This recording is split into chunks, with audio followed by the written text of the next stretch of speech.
네, 여러분. 보통 마트나 그 정육점의 차가운 진열장 앞에 섰을 때를 한번 상상해 보세요. 네, 아주 익숙한 풍경이죠. 그렇죠. 그 투명한 랩으로 완벽하게 포장된 약간 네모 반듯하고 선홍빛을 띠는 고기 한 덩어리 있잖아요. 그걸 보면 어떤 생각이 드시나요? 일단 아주 위생적이고 또 규격화되어 있다는 느낌이 먼저 들죠. 맞아요. 핏물 하나 없이 아주 깔끔하게 다듬어진 그 모습이 약간 뭐랄까 공학적으로 정밀하게 재단된 공상품처럼 보이지 않습니까? 그러니까요. 우리는 그저 팩 위에 붙어 있는 스테이크용 혹은 국거리용이라는 라벨이랑 가격표만 확인하고 카트에 담으면 그만이거든요. 자연 상태의 동물이 원래 어떻게 생겼는지는 전혀 안 떠오를 만큼 완벽하게 통제된 형태니까요. 네, 그런데 제가 최근에 아주 흥미로운 자료를 하나 읽으면서 그 흔한 마트의 고기 코너를 완전히 새로운 시각으로 보게 됐어요. 어떤 자료였나요? 국제 육류 절단의 역사, 그리고 언어에 관해 평생을 바친 하워드 제이 스와틀랜드 박사의 연구 문헌이었는데요. 이게 그 깔끔한 포장지를 한꺼풀 딱 벗겨내고 이면의 세계로 들어가 보니까 상황이 완전히 달라지더라고요. 아, 그 숨겨진 이야기들이 엄청나죠. 네네. 여러분이 오늘 저녁 구워 먹을 그 평범한 직사각형 고기 한 덩어리 안에 인류의 피비린내라는 고대 역사랑 수천 년을 버텨온 잊혀진 언어의 흔적, 심지어 대륙을 횡단한 놀라운 기계적 발명품의 이야기까지 아주 복잡하게 얽혀 있더라고요. 사실 우리가 너무나 당연하게 여기는 고기를 자르는 방식, 그러니까 육류 절단 방식은 단순한 요리법의 문제가 아니거든요. 단순한 요리가 아니다. 네, 인류의 경제활동, 소비문화, 또 기술의 발전, 그리고 언어의 진화가 정면으로 충돌해온 거대한 역사적 교차로라고 볼 수 있습니다. 와, 역사적 교차로요. 그래서 오늘 우리는 여러분과 함께 이 매혹적인 지식의 세계로 심층 탐구를 떠나보려고 합니다. 오늘의 임무는 아주 명확해요. 네, 기대되네요. 인류가 그 거대한 동물을 도축하고 그것을 완벽한 모양으로 식탁에 올리기까지 그 절단면 뒤에 숨겨진 비밀을 하나하나 해독해보는 겁니다. 좋습니다. 자, 이걸 한번 파헤쳐볼까요? 여러분의 부엌 서랍에 있는 팬케이크용 뒤집개, 즉 스패츌러랑 1800년대의 두 여성 발명가가 대체 어떻게 지금 우리 식탁 위 스테이크의 네모난 모양을 결정지었는지 그 연결고리를 찾아가 보겠습니다. 그 연결고리를 찾으려면 먼저 우리가 이 분야에 대해 얼마나 기록이 없는 텅 빈 역사위를 걷고 있는지부터 인정해야 해요. 기록이 없다고요? 아, 고기 자르는 법은 아주 옛날부터 있었을 텐데요. 네, 기원을 찾기 위해 고대 이집트로 한번 거슬러 올라가 보죠. 기원전 2330년경으로 추정되는 이집트 이두트 공주의 무덤 벽화가 있어요. 거기에 소를 도축하고 고기를 자르는 장면이 아주 상세하게 묘사되어 있거든요. 문헌을 보니까 나일강 유역의 고고학 유적지에서 그런 부류의 도축 벽화들이 꽤 흔하게 발견된다고 나와 있더라고요. 그럼 그때부터 이미 정육의 기준이 쫙 잡혀 있었던 거 아닌가요? 시각적인 기록이 있는 것은 맞아요. 하지만 고고학자들은 그 벽화들이 당시 대중들의 일상적이고 실용적인 정육 문화를 보여준다고 해석하지는 않습니다. 실용적인 게 아니라고요? 왜죠? 왜냐하면 엄청나게 긴 시간, 거의 수백 년이 넘는 세월 동안 그 절단 방식을 묘사한 그림이 단 한 치의 오차도 없이 똑같이 반복되거든요. 일상생활의 기술이라면 효율성을 찾아서 계속 형태나 도구가 변하기 마련인데 말이죠. 그렇죠, 맞습니다. 사람들의 삶에 밀착된 기술은 끊임없이 진화하잖아요. 변화가 전혀 없다는 건 그 장면들이 철저히 신성한 재물을 바치는 종조적이고 의식적인 묘사일 뿐이라는 뜻입니다. 아하, 신에게 바치는 제물의 형태는 엄격한 규칙에 따라 변하지 않아야 하니까. 정답입니다. 진짜 일반 대중들을 위한 정육점의 흔적은 고대 그리스와 로마 시대에 이르러서야 나타나기 시작해요. 로마 시대라면 시장도 발달했고 도구도 꽤 정교해졌을 텐데 그때는 기록이 좀 제대로 남아있나요? 유감스럽게도 거기서도 기록은 지독하게 희귀합니다. 정육업자의 무덤 묘비나 상점 터에 새겨진 부조 작품들이 거의 유일한 증거 수준이죠. 세상에. 먹고 사는 문제인데 기록이 그렇게 없나요? 심지어 고대 로마 정육점의 모습을 담은 가장 유명하고 중요한 부조 작품 하나를 두고도 현재 학자들 사이에서 이게 진짜 어디에 있는 유물인지를 두고 의견이 갈릴 정도예요. 어디에 있는지도 모른다고요? 네, 어떤 학자는 그 작품이 독일 드레스덴 박물관에 소장되어 있다고 논문에 쓰고 어떤 학자는 영국 피시번 궁전 유적에 있는 것이라고 주장을 하거든요. 아니, 유물이 몹이 두 개인 것도 아닐 텐데요? 그렇죠.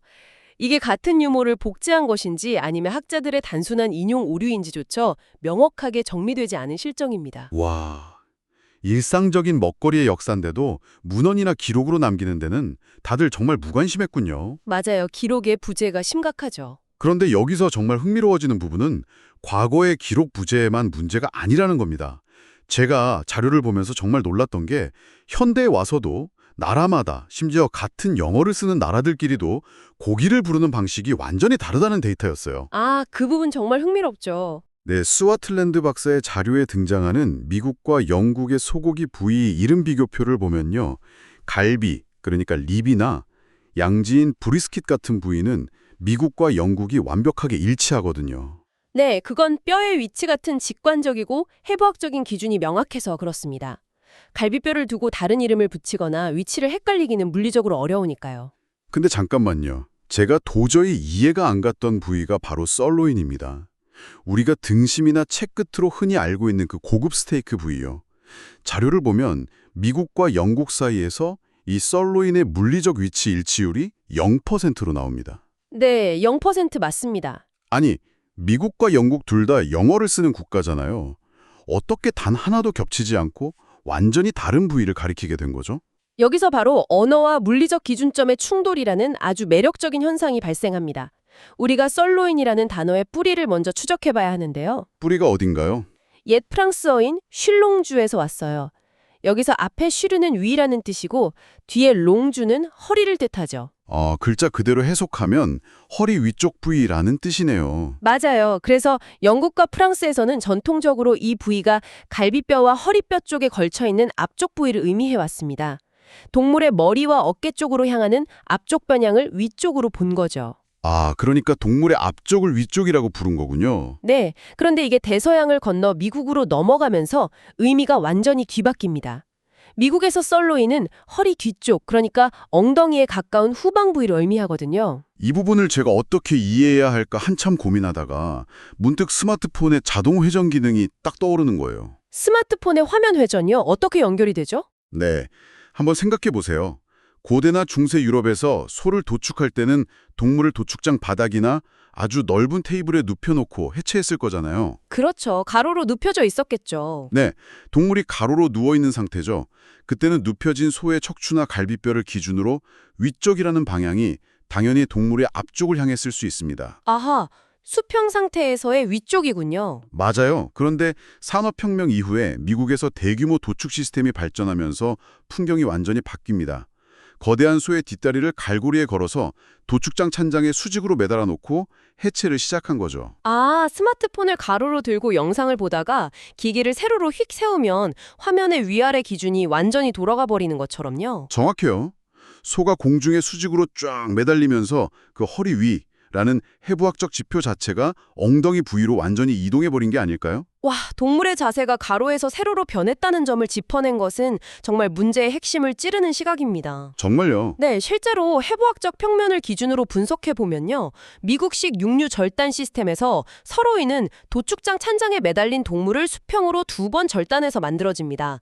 위쪽 평면은 대퇴골 위쪽 끝에 닿고 아래쪽 평면은 장골 앞면에 닿는 방식이죠. 그러니까 매달린 상태에서의 위쪽이 되어버린 거네요. 여기서 흥미로운 점은 언어 자체는 분명 영국과 프랑스에서 미국으로 수출이 되었는데 도축장의 물리적인 환경과 시각적 기준표가 바닥에서 천장으로 변하면서 똑같은 서로인이라는 단어가 해부학적으로 0% 일치하는 완전히 다른 고기가 되어버렸다는 겁니다. 물리적 환경의 변화가 언어의 지시 대상을 완전히 통째로 왜곡해버린 정말 극적인 사례네요. 맞습니다. 아주 매력적인 현상이죠. 그럼 물리적 위치 때문에 이름이 바뀐 서로인의 사례를 봤으니까 이번에는 약간 다른 관점에서 질문을 던져보고 싶어요. 네, 어떤 질문이죠? 수백 년, 아니 수천 년의 세월과 대륙의 이동을 거치면서도 놀랍도록 끈질기게 그 형태와 이름을 유지하면서 지금 우리 주방에 살아남은 약간 언어의 화석 같은 단어들도 존재하나요? 오, 언어의 끈질긴 생존력을 추적해보면 정말 예상치 못한 곳에서 그 흔적을 발견하게 됩니다. 1876년에 에드워드 스미스라는 영국 의사가 쓴 아주 초창기 식품과학문헌이 하나 있어요. 1876년이요? 꽤 오래됐네요. 네, 그 책에 포함된 고기 부위 명칭 차트를 보면 스포드라는 아주 기묘하고 낯선 소고기 부위가 등장합니다. 동물의 어깨뼈랑 주변 삼두근이 포함된 넓적한 부위를 지칭하는 단어였어요. 스포드요? 현대 정육점에서 스포드 한 근 주세요라고 주문하는 사람은 아무도 없잖아요. 아무도 없죠. 이 낯선 단어가 대체 어떻게 진화했는지 자료에 나온 어원의 궤적을 따라가 보니까 정말 기가 막히더라고요. 원래 이 단어의 가장 깊은 뿌리는 고대 라틴어에서 어깨뼈를 뜻하는 스파툴라였습니다. 네, 스파툴라에서 시작하죠. 이게 로마 제국 시대를 거치면서 넓적한 양날검을 뜻하는 스파타로 불리다가 중세 영어 시대 영국으로 넘어가면서 방금 말씀하신 스포드로 변형되었죠. 맞아요. 그리고 거기서 옛 프랑스어를 거쳐서 현대 프랑스어에서 어깨를 뜻하는 단어인 에폴로 안착을 합니다. 언어학적 여정이 정말 엄청나네요. 거기서 끝이 아닙니다. 라틴어의 뿌리는 이베리아 반도로 넘어가서 스페인어에서 소나 돼지의 어깨 부위를 뜻하는 에스팔디아로 진화했죠. 네, 그런데 여러분, 그 길고 긴 수천 년의 궤적을 거친 단어가 지금 이 방송을 듣고 계신 여러분의 주방 서랍 안에도 고스란히 들어있다는 사실을 아십니까? 아, 그 도구 말씀이시군요. 네, 여러분이 팬케이크를 뒤집거나 프라이팬에서 소스를 막 긁어 모을 때 쓰는 바로 그 도구, 스패츌러 말입니다. 뒤집개죠? 맞아요. 신석기 시대의 우리 조상들이 동물의 넓적한 어깨뼈를 구해서 땅을 파는 도구나 요리용 주걱으로 썼던 그 해부학적 명칭이 언어의 화석이 되어서 현대 우리 주방에 플라스틱이나 실리콘 형태로 고스란히 남아있는 겁니다. 정말 대박이지 않나요? 우리가 무심코 사용하는 일상적인 사물의 이름에 인류의 생활사랑, 해부학적 역사가 얼마나 깊숙이 박혀 있는지 보여주는 아주 아름다운 예시입니다. 진짜 신기하네요. 이렇게 어떤 언어는 도구의 형태로 살아남기도 하지만 또 다른 측면에서는 거대한 역사적, 정치적 사건 때문에 언어체계 자체가 두 동강이 나기도 하거든요. 육류 역사에서 가장 극적인 언어의 분열은 1066년 노르만족의 영국 정복 사건에서 비롯되었습니다. 아, 그 앵글로색슨족이 지배하던 영국 땅을 프랑스어를 쓰는 노르만족이 점령했던 그 유명한 역사적 사건이군요. 근데 그게 고기 이름이랑 무슨 상관이 있죠? 지배 계급의 언어가 확 바뀌면서 식탁의 언어와 노동의 언어가 영원히 분리되어 버렸기 때문입니다. 식탁의 언어와 노동의 언어가 분리됐다. 네, 정복당한 하층민인 앵글로색슨족은 진흙탕 농장에서 소나 돼지를 직접 기르고 막 도축해야 했죠. 그래서 그들은 옛 영어인 카우나 피그라는 살아있는 동물을 지칭하는 거친 단어를 그대로 썼습니다. 그럼 귀족들은요? 그 고기를 요리해서 호화로운 성의 식탁에서 썰어매온 지배층, 귀족들은 자신들의 언어인 프랑스어에서 유래한 베프와 포르크, 즉 지금의 비프와 포크라는 단어를 사용해 식재료를 불렀던 거죠. 와, 농장에서 땀 흘리며 살아있는 동물을 부르는 노동자들의 단어랑 접시 위에 요리되어 올라온 고기를 부르는 귀족들의 우아한 단어가 계급에 따라 완전히 쪼개져 버린 거네요. 맞습니다. 이 분열이 얼마나 깊었는지 이 두 가지 개념이 사회적으로 완전히 분리돼서 정착하는데 무려 700년이라는 엄청난 시간이 걸렸어요. 언어의 관성이란 정말 대단하죠. 700년이요? 네, 실제로 미국 농무부 같은 공식 기관의 과거 통계 자료를 보면 여전히 포크 대신 피그미트, 그러니까 돼지고기라는 날것의 표현이 막 섞여 등장하기도 합니다. 그런데 저는 이 대목에서 약간 의문이 생겼어요. 영어가 기술 발전이나 지리적 이동에 맞춰서 새로운 단어를 만들어내고 적응하는 데는 엄청나게 유연한 언어잖아요. 그렇죠. 포용력이 넓은 언어죠. 근데 고기와 관련된 아주 본질적인 개념을 하나로 묶는 단어는 오히려 잃어버린 것 같다는 생각이 듭니다. 어떤 의미에서 그렇게 생각하셨죠? 예를 들어서 독일어 같은 경우는 명사들을 레고 블록처럼 막 결합해서 새로운 복합어를 만드는데 아주 탁월하잖아요. 근데 영어는 동물의 식용 근육 전체를 쫙 포괄하는 단일한 일상 용어가 없지 않나요? 아, 맞아요. 단일 용어가 부족하죠. 그 빈자리를 메우려고 현대 과학계에 와서 마이오 시스템이라던가 근육생물학 같은 아주 차갑고 학술적인 라틴어 기반의 용어들을 억지로 발명해서 써야 했으니까요. 언어의 결핍을 아주 정확하게 짚어내셨습니다. 실제로 영어는 식문화의 진화 과정에서 소중한 단어들을 꽤 많이 잃어버렸어요. 예를 들어 로마 시대에 육류를 취급하는 도축업자를 뜻하는 라틴어 마켈라리우스에서 파생된 레니얼이라는 아주 전문적이고 아름다운 영단어가 있었거든요.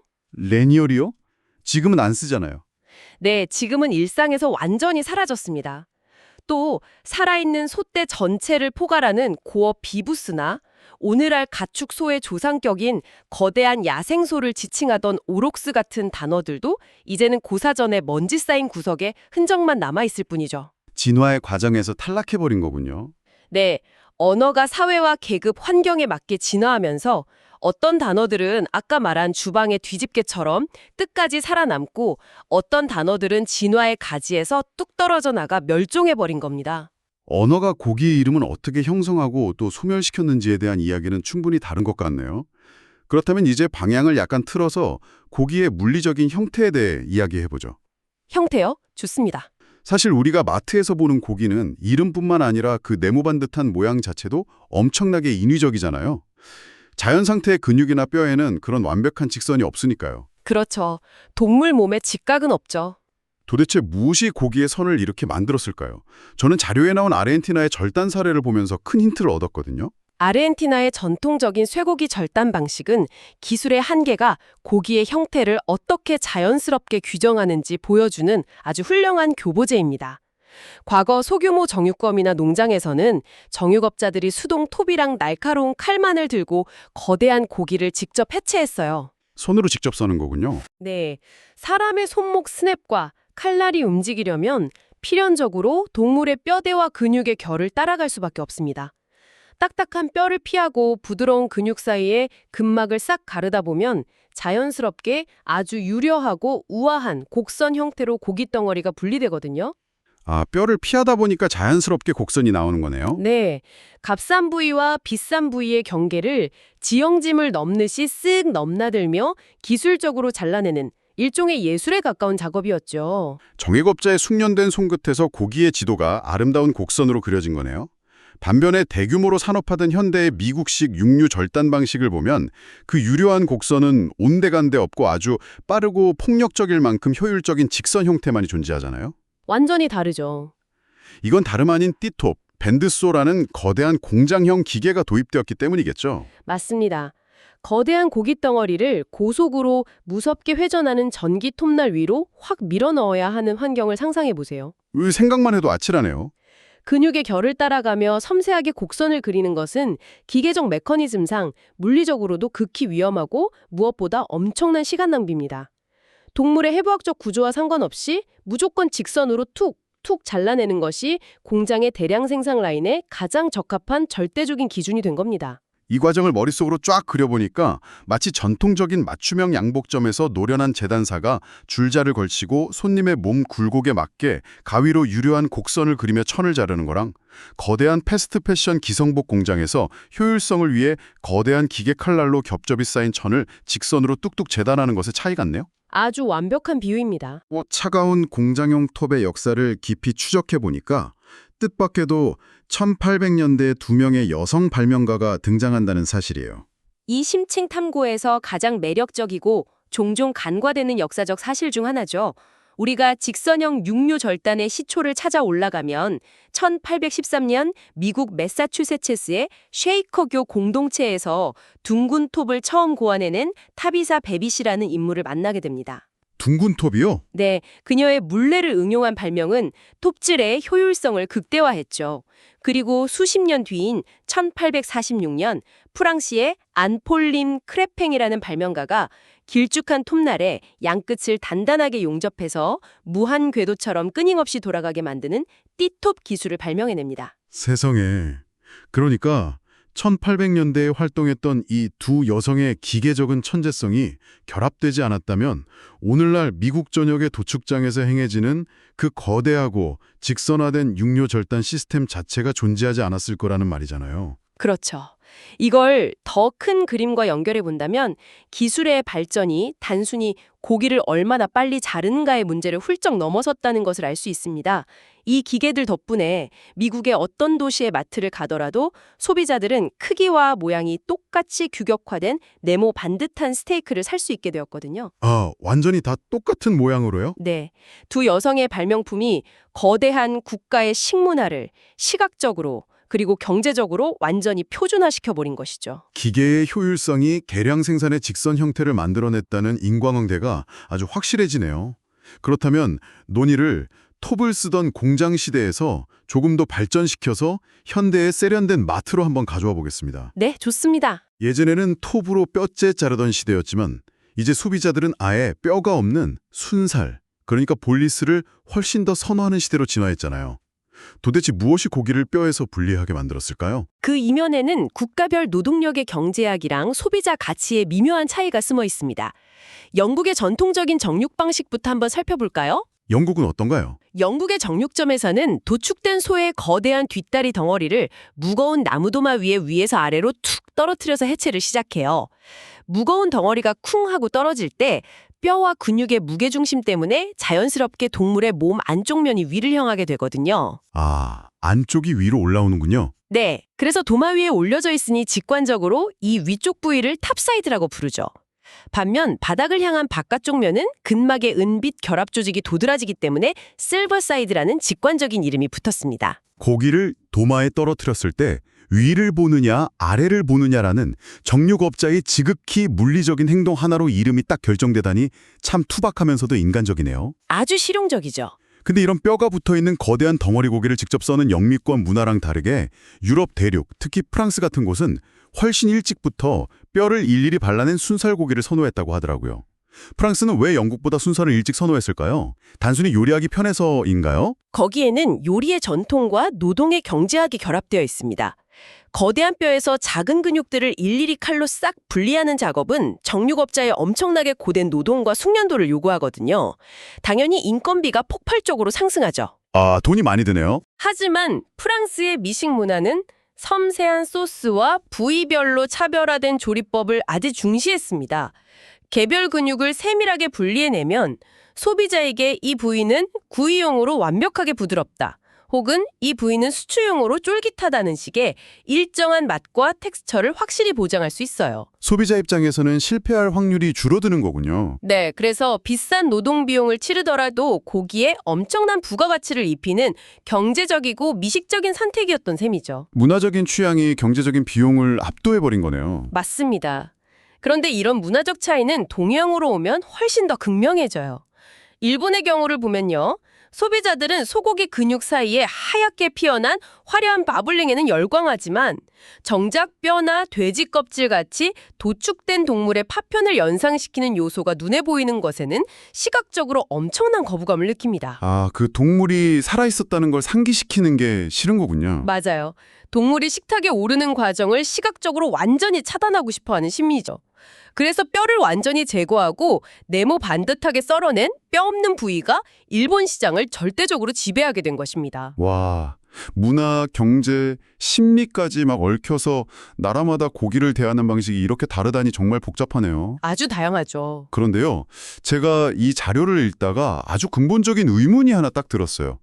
나라마다 고기 부위 이름도 다르고 기계로 직선을 만들든 칼로 곡선을 만들든 자라는 기술도 다르고 심지어 뼈를 남기느냐 마느냐 하는 문화도 완전히 다릅니다. 그렇죠. 통일된 게 거의 없죠. 네, 근데 이게 단지 시장의 정육점 주인들이나 주방의 요리사들만 머리 아프고 끝날 문제인가요?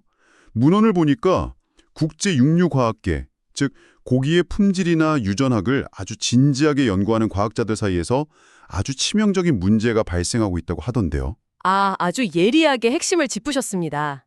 세계 각국의 육류 절단 방식이 해부학적 기준 없이 너무 제각각으로 파편화되다 보니까 놀랍게도 권위 있는 국제과학 논문에서조차 연구자들이 자신이 현재 실험실에서 분석하고 있는 고기가 소나 돼지의 정확히 어떤 해부학적 근육에서 유래한 것인지 알지 못한 채 연구를 진행하고 데이터를 발표하는 황당한 일이 벌어지고 있습니다.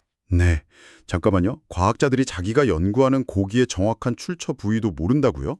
네, 스와틀랜드 박사는 이를 익명의 고기 문제라고 부르며 과학계의 나태함을 날카롭게 비판했죠. 아니, 과학은 데이터의 정밀함이랑 통제가 생명이잖아요. 자기가 뭘 실험하는지도 모른 채 품질이나 영양 성분을 논한다는 게 대체 말이 됩니까? 그래서 무슨 의미가 있죠? 진짜 심각한 문제죠. 스와틀랜드 박사의 문헌에 이 상황을 비판하는 아주 통렬한 비유가 하나 있었잖아요. 이건 마치 지질학자가 자기가 주운 돌이 대체 어느 산, 어느 지층에서 났는지도 다 까먹은 채 그냥 돌의 성분만 분석해서 지질학 논문을 쓰는 것과 같지 않느냐. 저는 이 대목을 읽고 정말 기막힌 모순에 헛웃음이 났거든요. 그 지질학자 비유는 이 사태의 비과학성을 완벽하게 꼬집습니다. 이 익명의 고기 문제는 우리에게 중요한 질문을 제기하죠. 왜 우리가 국제적인 육류 명명법의 통일이 시급하게 필요한가에 대해서 말입니다. 꼭 필요해 보이네요. 근육생물학과 정확한 해부학을 기반으로 전 세계의 학자와 산업계가 오해 없이 소통할 수 있는 육류 부위 백과사전, 이를테면 고기에 위한 위키피디아 같은 형태의 통합 데이터베이스가 시급히 구축되어야 합니다. 만약 안 되면 어떻게 되나요? 만약 그렇지 않으면 국가 간의 육류 수출입 같은 막대한 경지적 무역에서 분쟁이 계속 발생할 뿐만 아니라 육류의 품질을 개선하고 식량 자원을 하려는 인류의 과학적 연구마저 아예 길을 잃고 표류하게 될 테니까요. 언어의 혼란이 결국 과학 발전의 발목까지 확 잡고 있었군요. 자, 이렇게 아주 깊숙이 파고들다 보니까 슬슬 오늘 심층 탐구를 마무리할 시간이 다가오고 있습니다. 벌써 시간이 이렇게 됐네요. 이 대화를 함께하며 돌아보니까 참 먼 길을 왔네요. 우리는 기원전 이집트 공주의 고대 무덤 벽화에서 시작해서 수백 년 전에 넓적한 검에서 유래한 스패출러라는 주방 속 언어의 화석을 발굴했습니다. 네, 아주 놀라운 여정이었죠. 그리고 거대한 고기 절단용 띠톱을 만들어내서 미국의 식문화를 직선으로 확 재단해버린 두 여성 발명가를 만났고요. 도마 위에 고기를 떨어뜨리는 영국 정육업자의 직관적인 관습부터 뼈를 싫어하는 일본의 심리적 식문화, 그리고 길을 잃고 익명의 고기를 연구하는 육류 과학자들의 뼈아픈 현실까지 정말 폭넓은 이야기를 짚어봤습니다. 파편화된 지식이라는 것은 역사적 맥락 속에서 서로 연결될 때 정말 가장 큰 빛을 발하는 것 같아요. 오늘 다룬 역사와 언어의 진화, 그리고 기계기술의 궤적은 결국 우리가 매일 소비하는 가장 일상적인 식문화에 근간을 단단하게 이루고 있잖아요. 맞습니다. 아주 밀접하게 연결되어 있죠. 이 대화를 듣고 계신 여러분, 오늘 저녁이나 이번 주말에 마트 혹은 동네 정육점에 가서 고기를 고르실 때 평소처럼 그냥 무심히 지나치지 마시고 그 네모난 고기 한 덩어리를 가만히 한번 들여다보세요. 새로운 시각으로 보이실 겁니다. 네, 그 얇은 랩으로 포장된 작은 팩간에는 수천 년 동안 동물의 배를 가르며 생존해온 인류의 땀방울, 그리고 바다를 건너오며 위아래가 확 뒤집힌 단어들의 변천사, 효율성을 쫓아 대량 생산의 선을 만들어낸 발명품의 역사가 고스란히 담겨 있다는 사실을 꼭 한번 떠올려 보시기 바랍니다. 일상이 훨씬 더 다채롭게 보일 겁니다. 덧붙여서 오늘 이 모든 지식에 아주 깊은 우물을 제공해준 하워드 제이 스와틀란드 박사의 후일담도 짧게 전해드리고 싶습니다. 오, 후일담이 있나요? 네, 그는 육식 역사 강연을 통해 받은 상금을 단순히 개인적으로 소비하지 않았어요. 대신 그 자금을 기후변화와 지하수의 탄소순환을 연구하는 데 기부했고요.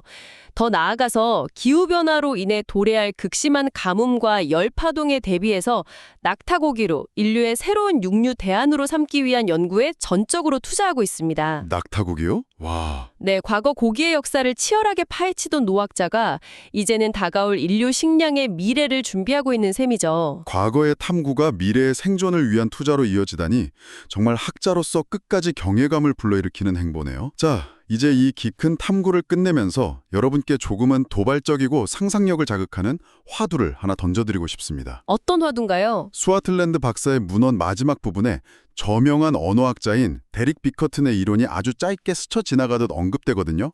근데 이게 진짜 전두엽을 딱 칠 만큼 너무 흥미롭습니다. 아, 인류 언어의 기원에 관한 아주 도발적인 진화 가설을 말씀하시는 거군요. 네. 우리는 지금까지 이 방송 내내 고기 부위의 이름이 어떻게 진화하고 변해왔는지를 쫙 추적해왔잖아요.